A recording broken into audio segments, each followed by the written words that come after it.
Halo masyarakat penghuni wilayah garis Khatulistiwa, balik lagi bersama saya anak magang di Kolom Sinema. Bagi kalian yang hobi bermain game, mendengar Dungeons and Dragons mungkin sudah bukan menjadi sesuatu yang asing. Sebab, Dungeons and Dragons adalah sebuah game role-playing game atau RPG berjenis fantasi yang diterbitkan oleh Wizards of the Coast pada 28 Maret 2023. Game ini resmi mendapat versi film layar lebarnya dengan cerita mandiri. Bagaimana alur cerita film Dungeons and Dragons ini? Senyapkan notifikasi chat handphone kalian, fokuskan otak kosong kalian, inilah ceritanya. Film dimulai dengan scene di mana sekelompok pasukan kereta kuda terlihat menuju sebuah kerajaan yang di depannya dijaga oleh beberapa prajurit kerajaan. Kereta kuda itu membawa seorang tahanan yang bertubuh seperti manusia dengan perawakan besar dan berwajah seperti monster. Tahanan itu dibawa ke sebuah sel yang dimana di dalam sel itu telah ada satu orang tahanan pria bernama Ejin dan satu orang tahanan wanita bernama Holga yang tengah asik melahap kentang.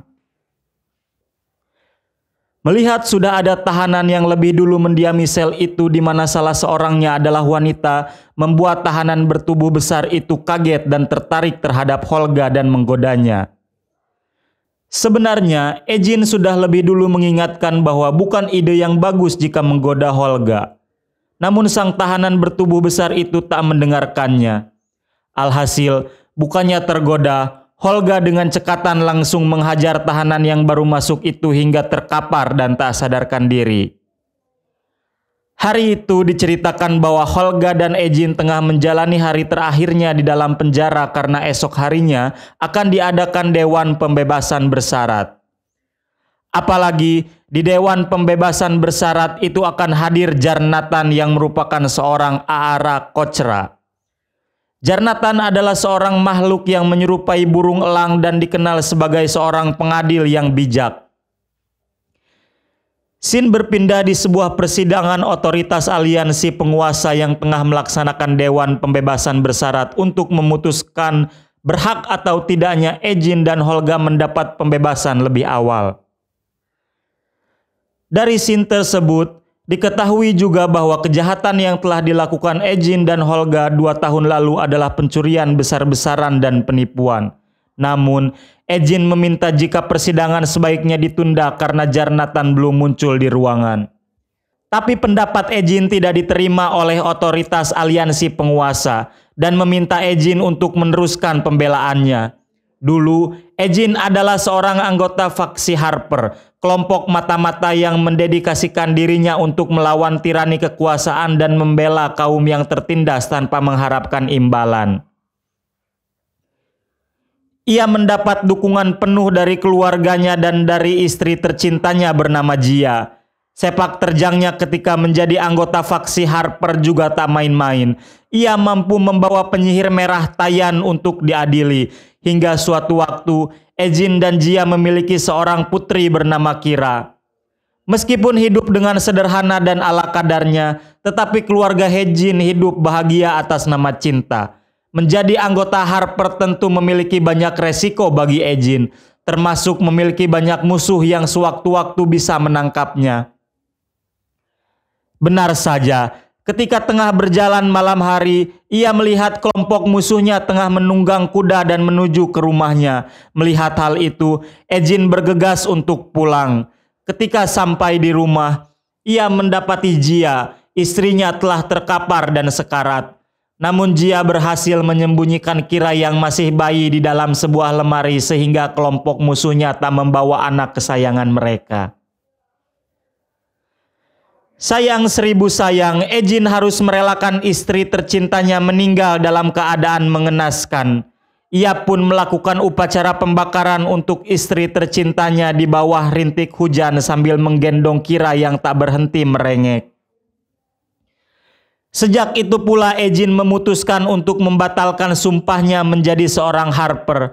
Semenjak kematian Jia, Ejin merawat Kira seorang diri, membawanya dari bar ke bar hingga suatu waktu Ejin dan Kira yang masih bayi tersebut bertemu dengan Holga.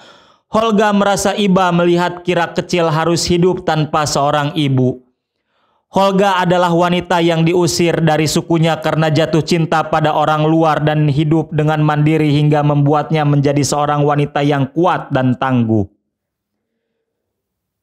Ejin, Kira, dan Holga memulai hidup bersama seperti kakak adik dan hidup dengan mengandalkan barang hasil curian, alias mereka menjadi perampok. Kira pun mulai tumbuh menjadi anak yang terbiasa melihat Ejin dan Holga mencuri tanpa merasa hal itu menjadi sebuah masalah. Perlu dicatat bahwa orang-orang dan barang-barang yang ada di dunia mereka penuh dengan keajaiban dan keanehan apabila dibandingkan dengan dunia manusia nyata. Kira pun mulai berlatih bagaimana menjadi pencuri andal berkat Ejin, ayahnya, dan Holga yang sudah seperti ibu baginya.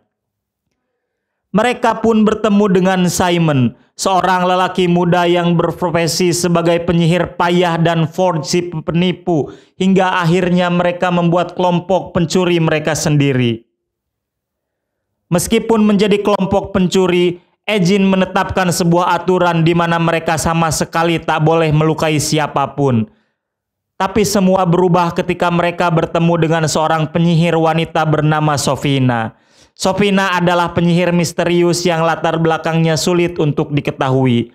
Sofina mengajak kelompok Ejin untuk merampok gudang Corin yang merupakan benteng Harper, tempat rahasia kelompok Harper yang bahkan Ejin sebagai mantan anggotanya pun tak mengetahui tempat tersebut. Gudang itu konon menyimpan banyak relik tak ternilai yang disita dari para pelaku kejahatan. Tempat itu hanya bisa diakses oleh para Harper. Sofina mengetahui bahwa Ejin adalah mantan anggota Harper dan bisa mengakses tempat tersebut. Maka dari itulah Sofina mendatangi dan mengajak mereka untuk merampok gudang Corin. Awalnya, Ejin menolak ajakan tersebut karena bagaimanapun ia masih menaruh hormat pada kelompok Harper. Tapi keyakinannya mulai goyah ketika Forge mengatakan bahwa di gudang Corin ada sebuah tablet kebangkitan, di mana tablet tersebut dapat menghidupkan kembali orang yang sudah mati. Mendengar hal itu, Ejin langsung teringat betapa rindunya ia kepada Jia, istrinya yang dulu mati oleh kelompok penyihir merah. Scene berganti pada suatu pagi di mana Ejin, Holga, Simon, Forge, dan Sofina tengah berpamitan kepada Kira untuk mulai petualangan perampokan mereka di gudang Corin. Kira merasa keberatan sebab dalam misi ini ia tak diajak dan tak diberitahu kemana mereka akan merampok.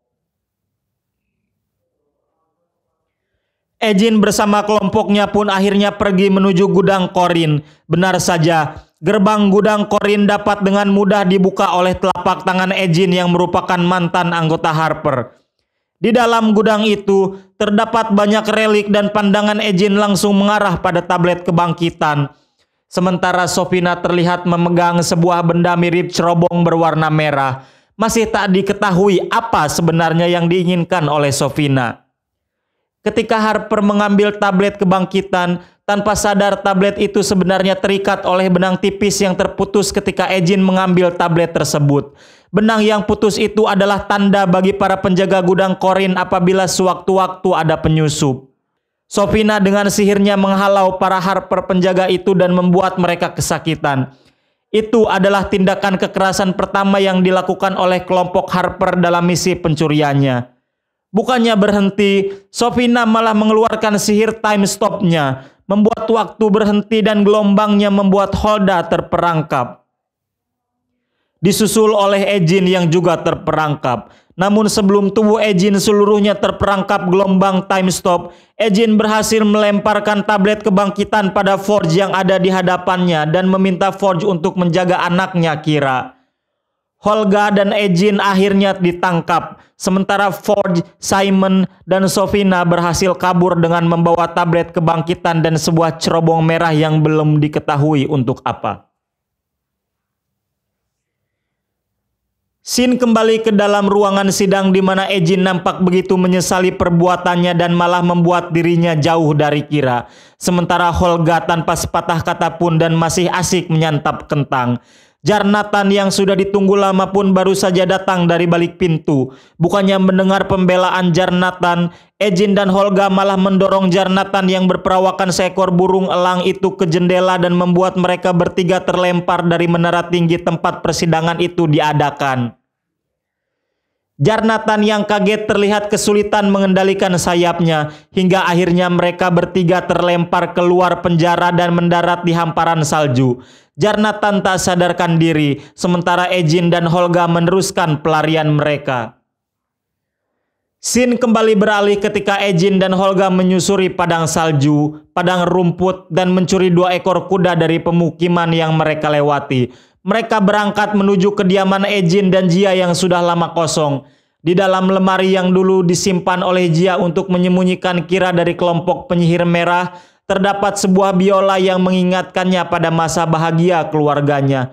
Ejin dan Holga pergi ke sebuah bar untuk mencari informasi di mana keberadaan kawan-kawannya yang berhasil selamat dari insiden perampokan gudang korin. Pelayan bar mengabari kalau Forge tak mungkin pergi jauh keluar kota. Forge adalah sosok yang begitu menyukai kota. Sambil mencari keberadaan Forge dan Kira, Holga meminta izin terlebih dahulu untuk bertemu dengan mantan kekasihnya di Marlamin. Ketika mereka hendak pergi meninggalkan bar, Ejin melihat sebuah selebaran yang bergambar wajah Forge yang kini ternyata sudah menjadi Lord Neverwinter. Sesuatu yang tak pernah terpikirkan oleh Ejin sebelumnya. Ejin dan Holga menuju Neverwinter dengan menunggang kuda. Di sana terlihat orang-orang yang tengah memasang gambar wajah Forge. Ejin dan Forge duduk di sebuah lorong panjang di kastil Neverwinter seperti menunggu seseorang. Ternyata Kira datang. Namun Ejin merasa heran sebab yang pertama kali dipeluk oleh Kira bukan dirinya, melainkan Holga. Kira pun tak bisa menyembunyikan wajah kecewanya kepada sang ayah. Sebab 2 tahun lalu Ejin meninggalkan Kira begitu saja dalam misi perampokan gudang korin. Kira lantas bercerita jika selama ayahnya pergi ia diasuh oleh Forge yang begitu baik. Scene berganti ke sebuah ruangan di mana akhirnya Forge yang sudah menjadi Lord Neverwinter menemui Ejin dan Holga. Mereka berpelukan selayaknya sahabat yang lama tak berjumpa. Ejin dan Holga menceritakan bahwa mereka bisa bebas lebih awal karena mereka berperilaku baik selama di masa tahanan. Forge juga menceritakan bahwa ia bisa menjadi Lord Neverwinter setelah menggantikan pimpinan sebelumnya yang sakit dan ia menggunakan uang dari gudang korin untuk membuka jalan kampanye. Penyihir Sofina juga menampakkan diri sebagai penasihat utama Lord Neverwinter. Ketika Ejin meminta tablet kebangkitan yang ia titipkan dulu, Forge berdalih bahwa Ejin menitipkan tablet kekayaan, bukan tablet kebangkitan. Hal itu juga yang ternyata diketahui oleh Kira dan membuat Kira membenci ayahnya. Kira menuduh ayahnya begitu tamak sehingga hanya memedulikan kekayaan. Ejin mulai merasa bahwa Forge sudah melakukan sebuah kebohongan besar yang membuat anaknya tak mempercayainya. Namun Forge terus berdalih dan meyakinkan Kira bahwa Ejin berbohong. Kira pun nampak lebih percaya terhadap perkataan Ejin. Kira yang sudah kadung termakan hasutan Forge pergi meninggalkan ruangan itu dengan wajah yang sedih dan marah. Ejin dan Holga yang sudah begitu marah kepada Forge bermaksud menyerang Forge. Tapi tiba-tiba tubuh mereka seperti tertahan oleh sihir dari Sofina yang membuat tubuh mereka masuk ke dalam tanah di lantai. Dari scene itu, kita tahu bahwa Forge yang merupakan ahli tipu telah bekerja sama dengan Sofina untuk membuat Ejin, Holga, dan Simon tertangkap saat di gudang korin. Namun untungnya Simon berhasil kabur. Forge bermaksud mengembalikan Ejin dan Holga ke dalam penjara. Namun Sofina memerintahkan penjaga untuk membunuh kedua orang itu. Ejin dan Holga dibawa ke sebuah tempat eksekusi. Ketika mereka akan segera dieksekusi, Holga dengan cerdik mengelabui para penjaga dan balik menyerang walaupun dengan keadaan tangan terikat. Holga dan Ejin berhasil melumpuhkan para penjaga itu dan langsung melarikan diri. Selepas Ejin dan Holga melarikan diri, mereka masih begitu merasa marah atas tindakan Forge. Ejin tak ingin anaknya membenci dia sebagai seorang pembohong. Ejin merencanakan akan merebut kembali tablet kebangkitan dan membawa Kira keluar dari kastil itu. Ia merasa membutuhkan tim untuk menghancurkan Neverwinter di bawah kekuasaan Forge. Dari situ, ia teringat kembali kepada sosok Simon.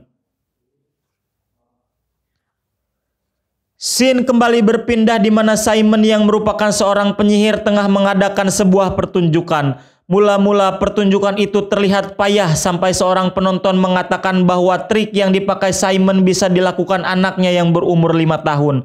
Merasa banyak dikelabui, para penonton itu kesal dan tiba-tiba menyerang Simon di tengah pertunjukan. Beberapa sihir Simon pun dengan tak terkendali ia keluarkan, membuat keadaan kacau balau. Simon yang nampak kewalahan terlempar dari jendela ruangan. Di bawahnya Holga dan Ejin sudah siap sedia. Mereka pun akhirnya pergi. Di perjalanan, Ejin menjelaskan bahwa kekuatan tim mereka masih dirasa kurang. Simon memberi ide bahwa ia bisa merekomendasikan seseorang yang dapat membantu tim itu.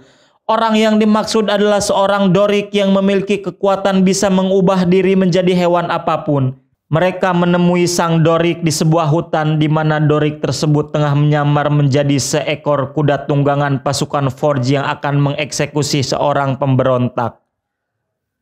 Benar saja, kuda itu tiba-tiba berubah menjadi seekor beruang yang berwajah burung hantu, lalu akhirnya berubah menjadi seorang perempuan muda.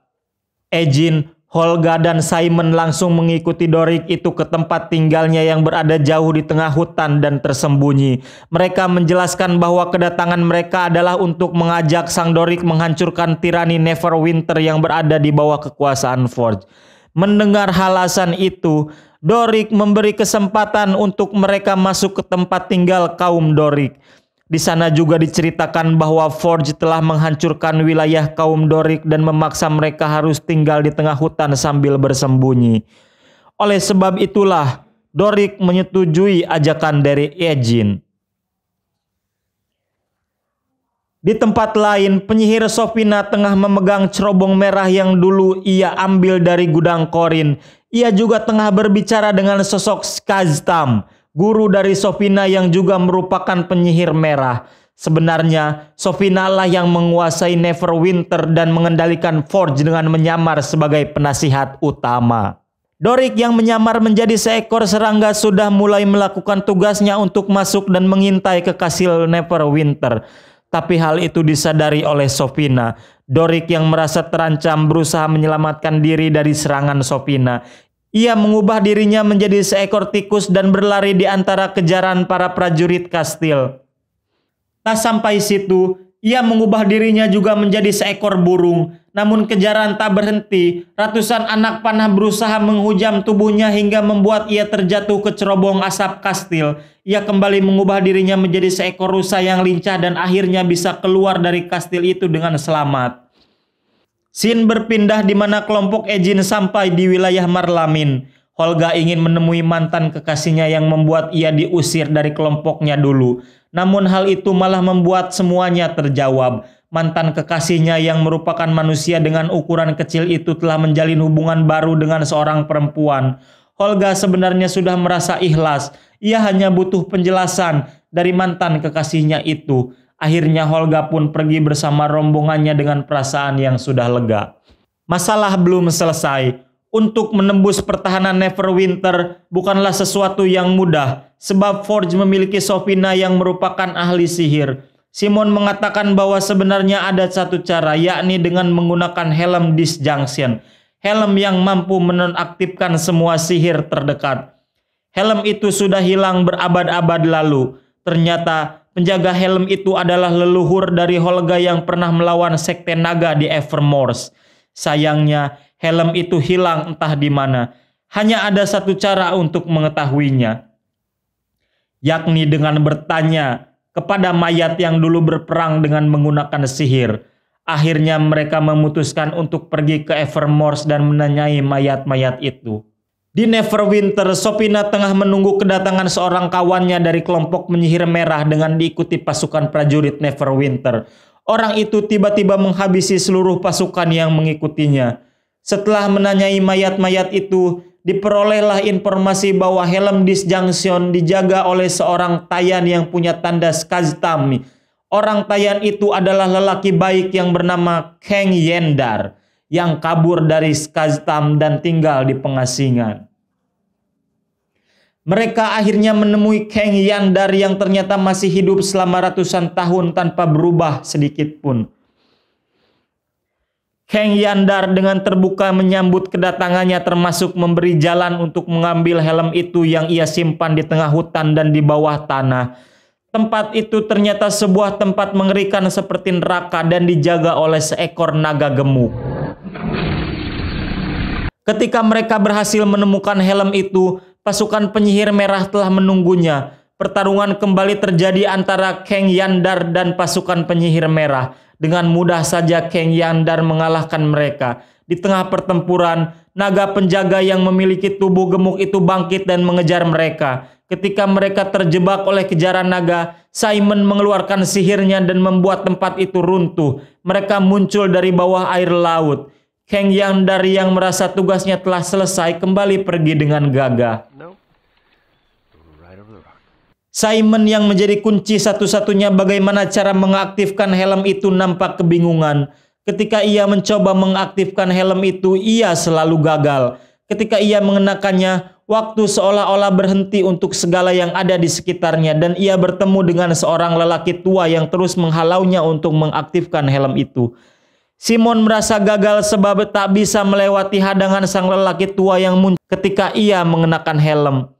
Ejin berusaha meyakinkannya agar tak menyerah, namun suasana malah menuju ke keributan di antara mereka. Ejin dan Dorik merasa mereka menyia-nyiakan waktu untuk mengikuti rencana Ejin dan berniat untuk pergi. Namun Ejin tak tinggal diam. Ia mengeluarkan kata-kata bijaknya dengan wajah yang memprihatinkan.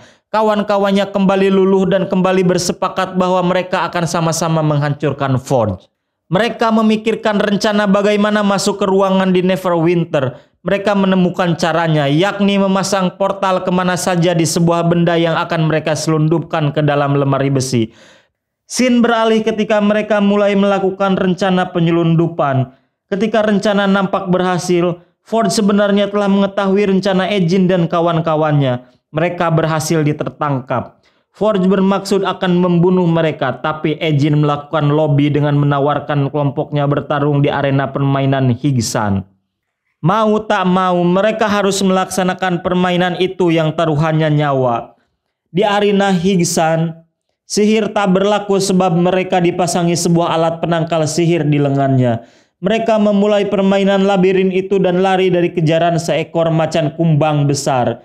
Dengan kecerdikan Dorik, mereka berhasil meloloskan diri dari arena Higsan dan mengejar Forge yang akan melarikan diri dengan membawa relik-relik dan Kira. Hal itu berhasil dihalangi oleh Ejin yang kembali mengeluarkan kata-kata bijaknya dan membuat Kira akhirnya percaya apa yang ia katakan. Namun, Forge menodongkan pisaunya ke leher Kira dan ia siap untuk pergi. Namun Simon mengeluarkan sihirnya dengan membuat gelombang besar di lautan yang membuat kapal Forge bisa mereka rebut. Keadaan seperti akan selesai, tapi tiba-tiba Sofina telah berhasil menggunakan kekuatan cerobong merah yang ia bawa dari gudang Korin. Kekuatan itu memunculkan awan pekat di sekitar Neverwinter. Itu adalah Beckoning Death. Ejin yang memiliki rasa tanggung jawab tinggi akhirnya kembali mengarahkan kapalnya menuju Neverwinter untuk menghadapi Sofina. Orang-orang mulai berlarian melihat awan pekat itu. Sofina akhirnya membuka identitas aslinya sebagai penyihir merah bernama Tayana. Tubuhnya melayang tepat di atas awan pekat itu lalu mengeluarkan asap merah khas penyihir merah. Asap itu membuat orang-orang yang menghisapnya berubah menjadi seperti mayat. Pertempuran pun terjadi. Simon yang juga ahli sihir berusaha melayani kekuatan dari Sofina yang telah menjadi Tayana. Kekuatan Tayana terbilang sangat luar biasa. Ia bisa menghidupkan patung-patung naga di sekitar kastil Neverwinter. Dorik pun tak tinggal diam. Ia mengubah dirinya menjadi beruang berwajah burung hantu dan melawan naga batu yang dihidupkan oleh Tayana. Dorik nampak kewalahan dan kehabisan tenaga, sementara naga batu itu terus mengamuk. Tayana mengeluarkan mantranya berupa sebuah tangan berwarna merah. Namun Simon juga mengeluarkan mantranya dengan membuat sebuah tangan dari batu-batu yang berhamburan di sekitar kastil. Pertarungan kedua tangan itu terlihat seperti kedua tangan yang sedang panco. Namun lagi-lagi Simon tak mampu menandingi kekuatan Tayana. Tayana yang tinggal seorang diri akhirnya diserang habis-habisan oleh kelompok Ejin. Tayana mulai terpojok dan akhirnya bisa dikalahkan oleh segenap kemampuan dari Ejin, Dorik, Simon, dan Holga. Tayana kalah dengan tubuh yang hangus dan kering. Tanpa sadar, Holga ternyata mendapati luka serius setelah diserang oleh Tayana. Film pun akhirnya berakhir dengan kemenangan kelompok Ejin. Demi nama cinta, ku relakan hatiku hanya untukmu.